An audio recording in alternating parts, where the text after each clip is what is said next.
Biliyorsunuz ki ben 5 yıldır dünyayı geziyorum. Gezdiğim ülkelerde de yaşadığım tecrübeleri, bilgileri sizlere aktarıyorum. Birçok kez Tayland'a geldim, hatta burada yaşadım sayılır. Dedim ki artık bütün bilgileri, tecrübeleri size bu 7 bölümlük seride aktarayım. Phuket'te 7 günde ne yapılır serisinin ilk bölümüne hoş geldiniz. Vize ve yatırım danışmanlığında güvenilir adresiniz Amerika'dan 24 sunar.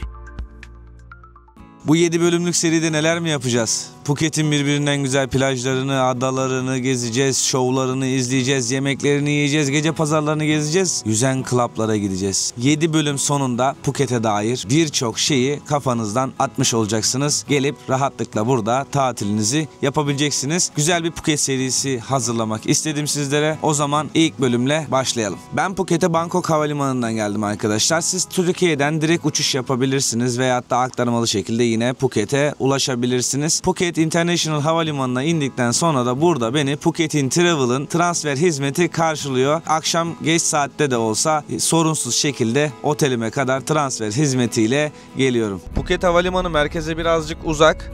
O yüzden gelince siz de transfer hizmetiyle kafanızı ağrımadan rahatça Patong'a ya da Phuket'e ulaşabilirsiniz. Şimdi otelimize yerleşmeden önce sizlere şu bilgileri aktarmak istiyorum. Phuket'e gelmeden önce arkadaşlar telefonunuzda bulundurmanız gereken uygulamaları size sayıyorum. Grab, Bolt, InDrive. Bu üçünü telefonunuzda bulundurursanız her şeyi kolayca halledebilirsiniz. Phuket'te InDrive'da fiyatlar daha uygun. Grab uygulaması bir tık daha pahalı ama Grab'den yemek siparişi gibi şeyleri de yapabilirsiniz. O yüzden bu üç uygulamayı gelmeden telefonunuza kurun. SIM kart olayında 7-Eleven'a gidiyorsunuz. Ben size ucuz yöntemi söylüyorum. Siz bunlarla uğraşmak istemiyorsanız gidip havalimanından alabilirsiniz. Yok arkadaş ben ucuz fiyata sim kartımı çözeceğim derseniz de 7-Eleven'a gidiyorsunuz. Bir günlük sim kart alıyorsunuz. Sonra kaç gün kalacaksanız da içine o gün kadarlık paket yükletiyorsunuz arkadaşlar. Bir günlük sim kart ücreti genellikle 100-150 baht civarı. Sonra da içerisine bir aylık sınırsız paket attıracak olsanız da o da 300 baht arkadaşlar. Yani 900 bahtlara 1000 bahtlara satılan sim kartlara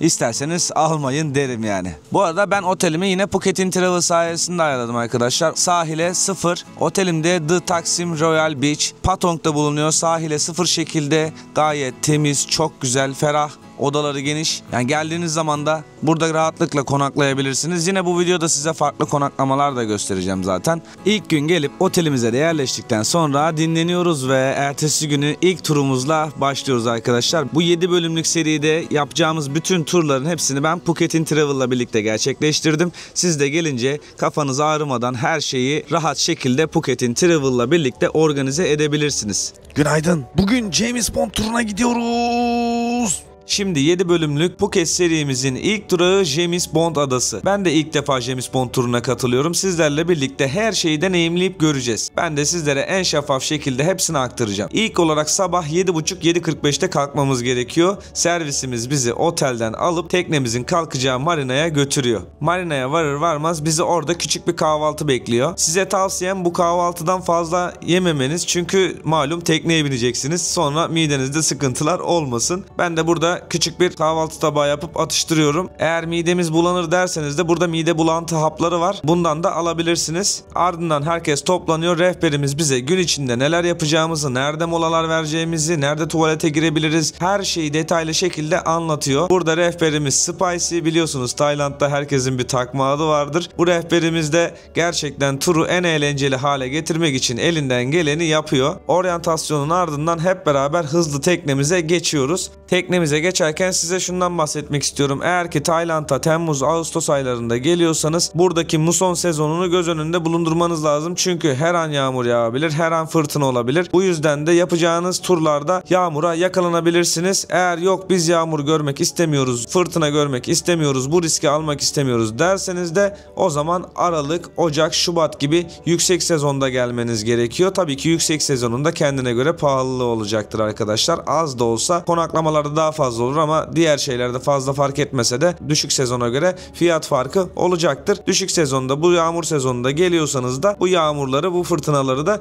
göze alarak gelin. Bunu da şimdiden size söyleyeyim. Teknemize geçtikten sonra bu arada akşama kadar sınırsız su, kola, kraker gibi ikramlar yapıyorlar. Bunlardan da faydalanabilirsiniz. Tekneye binip yolculuğumuza başladıktan sonra ilk durağımız mağara oluyor. Bu mağarada yarım saatlik bir molamız var. Yine rehberimiz içeriği gezdirip anlatıyor. İster onu dinlersiniz, çekersiniz, ister kendi halinizde takılıp fotoğraf çekersiniz. Ardından da hep beraber toplanıp benim bu turda en sevdiğim yere doğru gidiyoruz. Lagün. Arkadaşlar bu lagünde yaptığım kanoyu ben hiç unutamam. Zaten lagüne varır varmaz hemen teknemizin yanına kano yapacağımız kişiler yanaşıyorlar. Bu yapacağımız kanolar turun içerisine dahil. Yani ekstra bir ücret ödemenize gerek yok. Ama zaten rehberimiz de söylüyor. O insanlar da çok az paralara çalışıyor biliyorsunuz. Orada da sizi kanoyla bayağı bir gezdirecek. O yüzden de kano bitiminde ona bir bahşiş verirseniz güzel olur. Ben de verdim. Yani rehberimizin de önerisi 50 baht 100 baht civarı bir bahşiş verirseniz güzel olur. Size bir şey söyleyeyim mi abi? Yağmur olsa da var ya şu an nasıl biliyor musunuz? Çok iyi ya. Yağmurda da fena olmuyormuş ha. Gerçekten bak.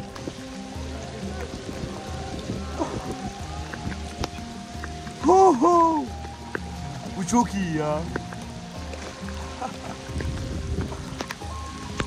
İlk başta korkmuştum yağmurda bir şey olur mu diye ama hiç korkacak bir şey yok.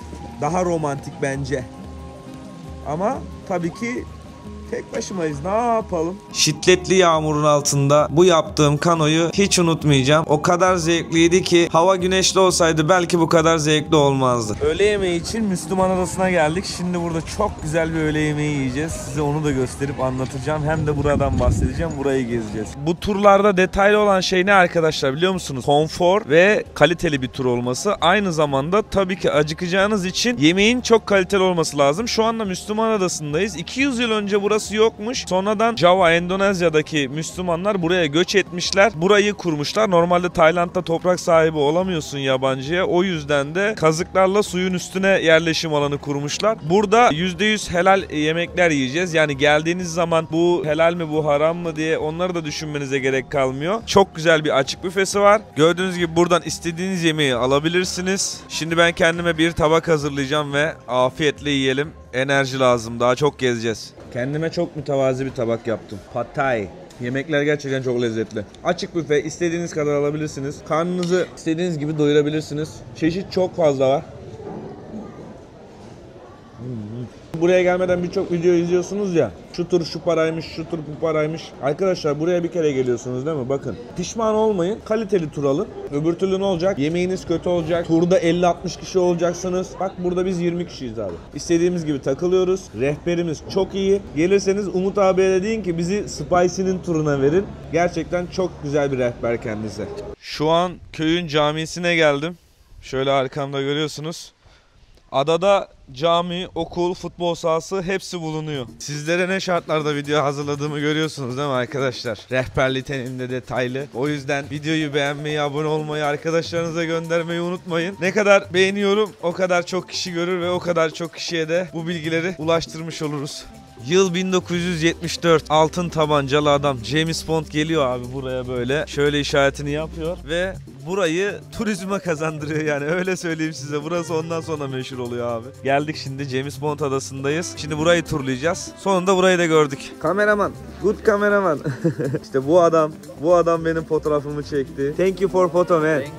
Kapunka. Bu arada James Bond'da yüzmek yasak değil arkadaşlar. İsterseniz burada denize girebilirsiniz ama su çok temiz değil. Bu kayanın boyu da 20 metreymiş bu arada arkadaşlar. İlyas bize Tayland'ı gezdiriyorsun da Amerika hakkında bilgi vermiyorsun derseniz arkadaşlar tabii ki size ana sponsorum Amerika'dan 24'ten de bahsetmek istiyorum. Tamamen kurumsal şekilde Amerika vize işlemleri, Amerika'da yatırım ve avukatlık süreçleri olsun. Bütün işlemlerinizi güvenilir şekilde Amerika'dan 24 ile yapabilirsiniz. James Bond adasından da Amerika'dan 24'e Tahsin Bey'e çok teşekkür ediyoruz. Selam gönderiyoruz. Şimdi Naka Beach'e uğradık. Burada 1,5 saatlik bir zamanımız var. İster yüzün, ister şurada arkada uyuyun.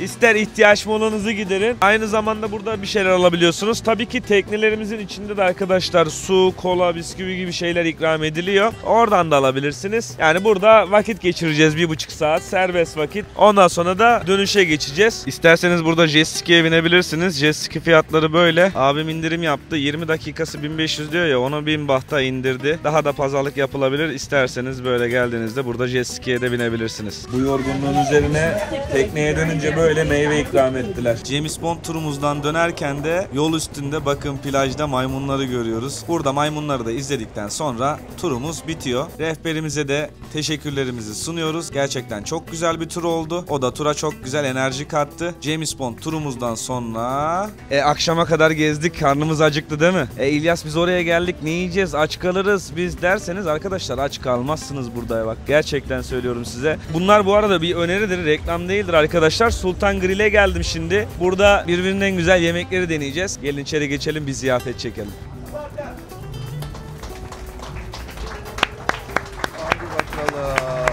Hadi bakalım. Yanıyor ortalık. Vallahi bizim Pala bunu her zaman yapıyor.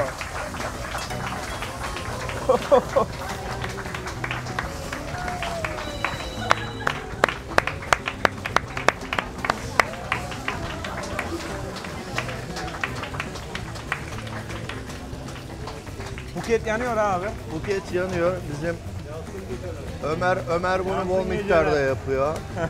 Temel zaten atasporu. Vallahi İlyas yine geldin. Yine Patong'dayız.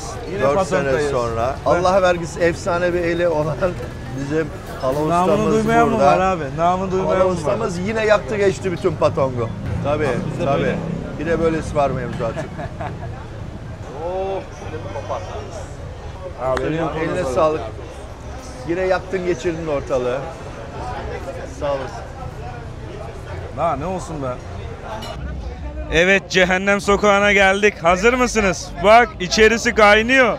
Hadi bir bakalım neler varmış. Her an herhangi biri tarafından, herhangi bir kız tarafından saldırıya uğrayabilirsiniz. Her yerde bar var. Hello, welcome. Welcome. How are you? How you are? You how? Good. I'm good. You good? How much? How much? Corona. Buy two get one free. 280. Abi 3 tane korona alırsanız. Merhaba. Seni çok takip ediyoruz. Haberin olsun.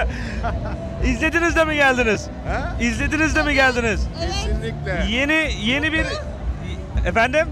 Evet mutlu. Ya biliyoruz ya. Yeni seri yapıyorum izleyicilerimize. Vallahi güzel. 7 günlük Phuket nasıl gezilir diye. Sen Bangkok'taydın. Evet bir 7 günlük geldim işte. Seri yapacağım burada insanlara. Çok iyi, çok iyi. Biz çok sevdik. Ama bir ara Amerika'ya gittikten sonra Ben de mutlu oldum. Çok Amerika'ya teşekkür ederim. gittikten sonra kayboldun. Amerika'da biraz vakit geçirdim evet. Ya çok seviniyorum böyle sokakta sizlerle karşılaşınca ve benim videolarımı izleyip o bilgilerle buralara gelip gezince yani gerçekten ben çok mutlu oluyorum. O yüzden de size böyle seriler hazırlamak istiyorum. Yani beğenelim, paylaşalım ki daha fazla kişi görsün ve bundan yararlansın arkadaşlar. Burada 79 bak.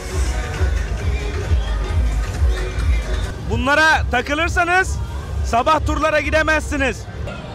Hangi klaba gidelim derseniz arkadaşlar İllüzyon buranın en meşhur klaplarından bir tanesi. Gelince uğrayabilirsiniz. Şimdi burada size çok kısa da gece hayatını gösterdim. Gece hayatının yine detaylı videosunu da yapacağım arkadaşlar. Bu serimizde her bölümde ayrı ayrı bilgiler edineceksiniz. Bu yüzden her bölümü detaylıca izlemenizi öneririm. Bir sonraki bölümde görüşmek üzere. Vize ve yatırım danışmanlığında güvenilir adresiniz Amerika'dan 24 sundu.